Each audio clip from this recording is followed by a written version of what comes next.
আসসালামু আলাইকুম। আশা করি সবাই ভালো আছেন। আলহামদুলিল্লাহ আমিও ভালো আছি। তো সকাল সকাল চলে আসছি ছাদের উপরে রান্না করার জন্য। তো আজকে মুরগি দিয়ে একটি মজাদার রেসিপি করব। তো চলুন দেখি কি রেসিপিটা করলাম।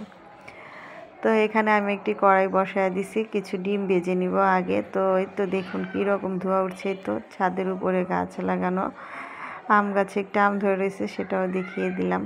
তো এই তো ডিমটা আমি লবণ আর একটু সামান্য হলুদ দিয়ে মেখে নিছি। তো এখানে তেলটা গরম হয়ে গেছে, এখন ডিমগুলো আমি ছেড়ে দেব। তো ডিমটা আমি বাদামি কালার করে ভেজে নিয়ে ডিমটা উঠিয়ে নিব। তো লাকড়ি চুলার খাবার কিন্তু খুব মজাদার, কিন্তু রান্না করতে কষ্ট মানে ভীষণ কষ্ট।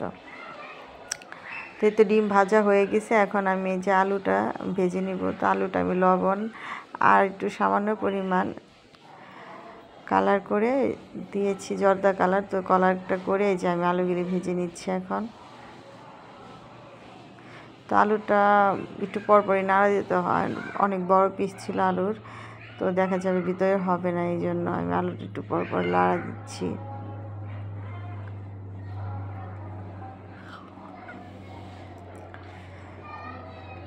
তো কে কে এরকম আমার মতো বিরিয়ানি লাভার কে কে আছেন অবশ্যই কমেন্টে জানাবেন। আমার তো বিরিয়ানি খুব পছন্দ, সেটা হোক কাচ্চি বিরিয়ানি, হোক মোরগ পোলাও, আর কি বিরিয়ানি আইটেমের মতো যেগুলি খাবার সবগুলি আমার কাছে ভালো লাগে পোলাও মাংসর থেকে।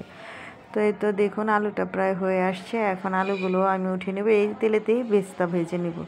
তো এই দেখুন আলু উঠিয়ে নিয়ে তো বেস্তাটাও প্রায় হয়ে আসছে, এই যে দেখুন উঠিয়ে নিছি। তো ওই কড়াইতে আমি আবার মশলা দিয়ে সব কিছু দিয়ে কষিয়ে এই দেখুন এখানে কাঁচামরিচ বাটা, টক দই, জিরা এবং পাঁচমিশাল অনেক মশলা ছিল, এখানে বাটা আদা রসুন বাটা, তেজপাতা, তো এই তো বসিয়ে দিছি রান্নাটা। তো এই তো এখানে আমি ধনিয়া গুঁড়ো, সামান্য পরিমাণ মতো লবণ, সামান্য একটু আপনার দিয়েছি টেস্টিং সল্ট দিয়ে যেখানে মশলাটা ভালো করে কষিয়ে নিচ্ছি। তো টেস্টিং সল্টটা দেখা যায় যদি একটু হালকা পাতলা না দেন তাহলে মজা লাগবে না, অনেক অল্প দিয়েছি আমি, ছোট একটা মিনি প্যাক কিনে নিয়ে আসছিলাম সেটার থেকে। তো এই তো আমার মশলাটাও কষানো হইতেছে, দেখুন এই পাশে আমি একটা আলু নিয়ে বসে পড়লাম। তো আলুটা দিয়ে গরম ধোঁয়া বের হচ্ছিলো। তো আমার এরকম আলু বেস্তা করলে আলু দিয়ে যদি খাই তাহলে খুব মজা লাগে। তো আমি এটা আলুর ভিতরে বেস্তাটা ঢুকিয়ে নিচ্ছি, হয়ে খাবারগুলি খাচ্ছি, পরে আলাদা করতেছে। আচ্ছা,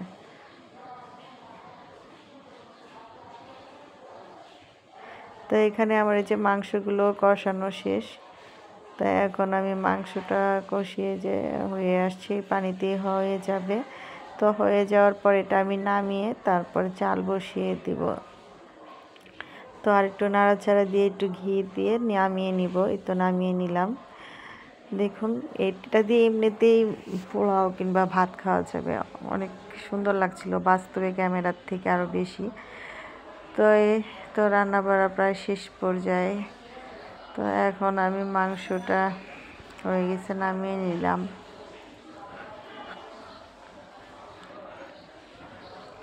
তো এই পাশে বলতে বলতে পানি বলক দিয়ে চুলার উপরে পানি বড় পাতিলে বসায় বলক দিয়ে নিলাম। তো নিয়ে নেওয়ার পর দেখি এখন কি অবস্থা হয়।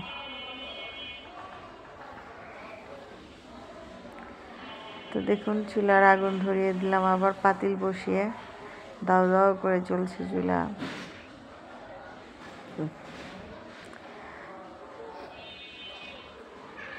তো এই তো প্রায় রান্না বাড়াও শেষ হয়ে আসছে। এই তো পানি বসিয়ে দিচ্ছি, দমে দিয়ে দেবো, একটু পরে চালটা ফুটে পানিটা বলক আসলে ফলটা দমে বসিয়ে দেব।